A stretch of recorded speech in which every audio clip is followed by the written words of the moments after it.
এসেছি। আমার নাম মোহাম্মদ আশিক ইসলাম রাজু, আমার বাসা ছোট বাধা।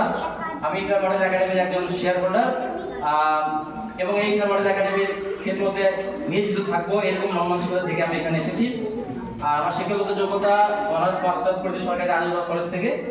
এখন ইসলামী ব্যাংকের আউটলেটে কাজ করি, পাশাপাশি ইকরা মডেল একাডেমিতে সার্বিক সময় প্রদান করবো এরকম মানসিকতা থেকে আমরা প্রতিষ্ঠানটা দাঁড় করিয়েছি। আর সবচেয়ে বড় কথা, আমরা একটা স্বপ্ন নিয়ে এই প্রতিষ্ঠানকে দাঁড় করিয়েছি। আমাদের দীর্ঘদিনের একটা স্বপ্ন ছিল, আমরা আমাদের অভিভাবক থেকে শুরু করে, আমরা আমাদের বন্ধু থেকে শুরু করে, আমরা আমাদের যাদের সঙ্গে কথা বললে নিজের মনের আবেগ প্রকাশ করা যায় এরকম মানুষের সঙ্গে, সবার সঙ্গে এই বিষয়টা নিয়ে আমরা শেয়ার করেছি যে আমরা তিন দিঘিতে একটি আধুনিক মানের এবং একজন সর্বোৎকৃষ্ট মানের একটি শিক্ষা প্রতিষ্ঠান করতে চাচ্ছি। এটা অনেক আগের কথা বলতেছি, জাস্ট আমার মনের কথাটা আপনাদের সাথে একটু শেয়ার করতেছি। বিরক্ত হচ্ছেন? ধন্যবাদ। সেই স্বপ্ন থেকে আমরা অনেকের সঙ্গে যখন আলোচনা করেছি, তারা আমাদেরকে সাহস দিয়েছেন, উৎসাহ দিয়েছেন, অনুপ্রেরণা দিয়েছেন। তারই ধারাবাহিকতায় আমরা এইরকম একটি প্রতিষ্ঠান এখানে দাঁড় করাইতে পেরেছি। এই জন্য মহান রব্বুল আলামিনের দরবারে সর্বপ্রথম শুকরিয়া জ্ঞাপন করছি, আলহামদুলিল্লাহ। আলহামদুলিল্লাহ। তথাপি স্মরণ করছি সেই মুক্তি মানবতার মুক্তির দূত জনাবে রাসূলুল্লাহ হযরত মুহাম্মদ সাল্লাল্লাহু আলাইহি ওয়াসাল্লাম, যাকে সৃষ্টি না করলে আল্লাহ তাআলা আমাদের কাউকে সৃষ্টি করতেন না।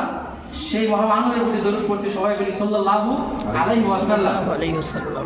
তো যেখানে ছিলাম সেই সকল অভিভাবক বিন্দুদের সঙ্গে আলোচনার পরিপ্রেক্ষিতে আমরা চিন্তা করি এবং স্বপ্ন দেখি ইকরা মডেল একাডেমি নামে একটি প্রতিষ্ঠান দাঁড় করানো তিন দিকে যায় কিনা।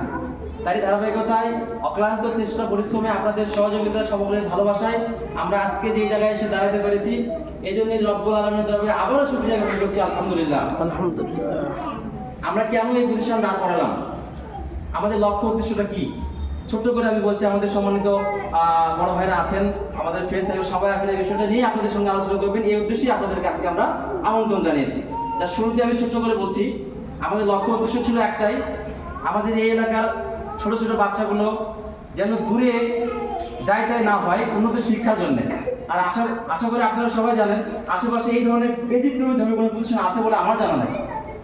তবে এই ধাঁচের প্রতিষ্ঠান কিন্তু আমরা লক্ষ্য করেছি, হয়তো কথাটা বললে একটু বড় হয়ে যাবে, আপনারা বড়ভাবে নেবেন না, এটাই সত্য যে দুপচাঁচিয়াতেও এই ধরনের প্রতিষ্ঠান নাই। এই ধরনের বলতে আমি কি বোঝাচ্ছি, আমি বলতে চাচ্ছি সমন্বিত শিক্ষা ব্যবস্থার কথা আমরা বারবার বলে আসতেছি, তাই বলতেছি না আপনাদের, তাই বলা হয়নি? আপনারা এইটাকে টার্গেট করে তো আপনাদের বাচ্চাদেরকে এখানে ভর্তি করাইছেন। তাহলে আমাদের এই কথাটা বলার লক্ষ্য উদ্দেশ্যটা কি?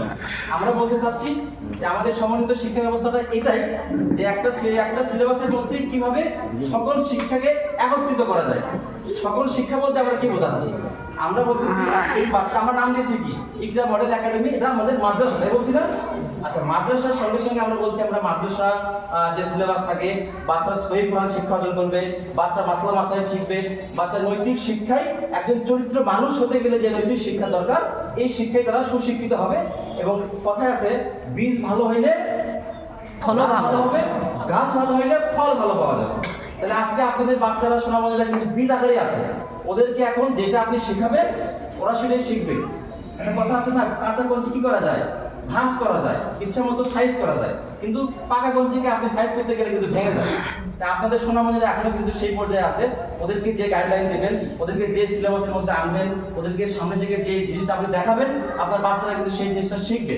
তো সেই লক্ষ্যে আমরা চিন্তা করেছিলাম আমাদের বাচ্চাগুলোকে যদি, এলাকার বাচ্চাগুলোকে যদি আমরা নিজের বাচ্চা মনে করে একটা সুন্দর একটা পরিবেশ দিতে পারি এবং আগামী দিনে এই বাচ্চাগুলো কি করবে, তাদের ভবিষ্যৎ উজ্জ্বল হবে।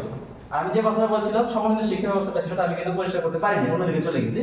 সমন্বিত শিক্ষা ব্যবস্থাটা আমি এটাই বলতে চাচ্ছি, আমরা এটাই বলতে চাচ্ছি, আমাদের লক্ষ্য উদ্দেশ্য ওইটাই যে একজন বাচ্চা আরবি যতটা দক্ষতা অর্জন করবে, আরবিতে যতটা পারদর্শী হবে, সহিহ কোরআন শিখবে, মাসলা মাসাইল শিখবে, নৈতিক শিক্ষা শিখবে।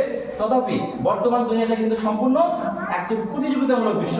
এখানে আপনি শুধু আরবি শিখে যাবেন, ইংরেজিকে হাইড করে অর্থাৎ পাশ কেটে যাবেন, এই সুযোগ কিন্তু বর্তমান সময় নাই। আপনার বাচ্চাকে স্মার্ট বাচ্চা হিসেবে গড়ে তুলতে গেলে, আপনার বাচ্চাকে বর্তমান যুগে টিকে থাকতে হলে আপনার বাচ্চাকে অবশ্যই কিন্তু উভয় শিক্ষায় শিক্ষিত হতে হবে। আপনার বাচ্চা যদি ইংরেজিতে পারদর্শী না হয়, আপনার বাচ্চা যদি অল্প বাংলা পড়তে না পারে, আপনি দেখবেন যে আপনার বাচ্চাকে আপনি কোথাও ভালো একটা জায়গায় আপনি সার্ভিস করতে পারতেছেন না, ভালো একটা জায়গায় নিয়ে যেতে পারতেছেন না। আপনি আপনার পরিকল্পনায় ব্যর্থ হয়ে যাচ্ছেন। আপনি পরিশ্রম করতেছেন কার জন্য? বাচ্চাদের জন্য কিনা।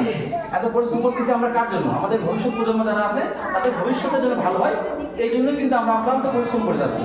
তো কাজেই সেই জায়গা থেকে আমি বলবো যে আমরা সেই চেষ্টাটা করেছি, আপনারা সহযোগিতা করতেছেন, আগামী দিনেও করবেন।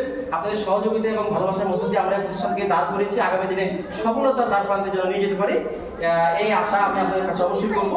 আর সঙ্গে সঙ্গে এটাও বলতে চাচ্ছি যে আপনাদের বাচ্চা শুধু আরবি এবং ইংরেজি শিক্ষায় শিক্ষিত হয়েই ক্ষান্ত আমরা করতেছি এরকমও না। আমরা বলতেছি আপনার বাচ্চা বর্তমান বিশ্বে বিভিন্ন প্রতিযোগিতামূলক যে অনুষ্ঠানগুলো হয়, যেমন দেখছেন না বিতর্ক প্রতিযোগিতা দেখছেন না আপনারা, আপনাদের বাচ্চা ভবিষ্যতে বিতর্কতেও যেন স্মার্ট হতে পারে, সেই দক্ষতাও তারা যেন অর্জন করতে পারে, এরকম ভাবেও। সালাম আলাইকুম।